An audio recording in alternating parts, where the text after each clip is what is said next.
videoU.S.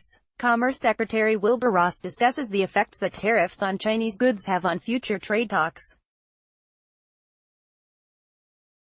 Beijing is looking to cut tariff rates on imports from some of its major trading partners as early as October, Bloomberg reported on Thursday, citing two people familiar with the matter. The move is part of an effort to lift economic growth by boosting imports and opening its economy. However, whether U.S.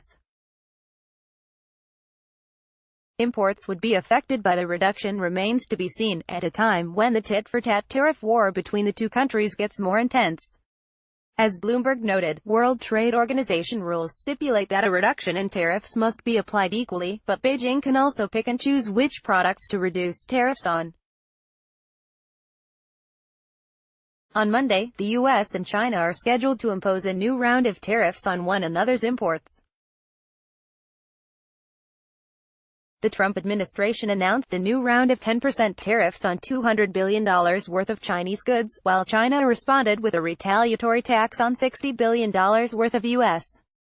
goods. The pair of powerhouse economies have already imposed tariffs on $50 billion worth of each other's imports.